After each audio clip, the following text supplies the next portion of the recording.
રાજ્યના મુખ્યમંત્રી ભૂપેન્દ્ર પટેલે સુરત મુલાકાત દરમિયાન પૂરની સ્થિતિને લઈને ધારાસભ્યો અને મહાનગરપાલિકાના અધિકારીઓ સાથે મહત્વપૂર્ણ બેઠક યોજી હતી।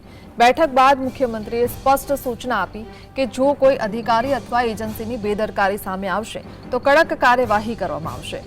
વરાછાના ધારાસભ્ય કુમાર કાનાણીએ પણ પૂર દરમિયાન તંત્રની નિષ્ક્રિયતાના કારણે લોકોને ભારે મુશ્કેલી પડી હોવાનું જણાવ્યું અને જવાબદાર અધિકારીઓ સામે પગલાં લેવાની માંગ કરી। તેમણે કહ્યું કે દર વર્ષે પ્રી મોન્સૂન આયોજન થાય છે, છતાં આ વખતે તંત્ર તૈયારીઓમાં નિષ્ફળ રહ્યું છે। હવે તંત્રની કામગીરી પર સૌની નજર છે। પરિસ્થિતિને નિરાકરણ કરવા માટે જ્યારે વિશેષ કમિટી બનાવવામાં આવી હતી, એ વિશેષ કમિટીએ શું કામગીરી કરી છે એને અમે સીએમ સાહેબને કીધું હતું કે આ વિશેષ કમિટીની શું કામગીરી છે એને અમે કહેવામાં આવશે।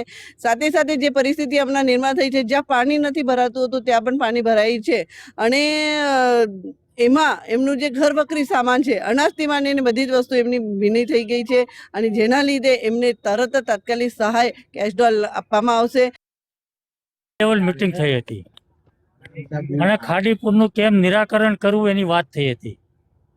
આજે 1 વર્ષ થયું, ફરીવાર ખાડીપુર આવ્યું છે, તો ગયા વર્ષે જે મીટિંગ થઈ હતી, આયોજનની વાત થઈ હતી, એમાં આપણે શું પ્રગતિ કરી, કેટલું આગળ વધ્યા, એમાં શું સર્વે થયું, આ કોઈ વાત થઈ નથી।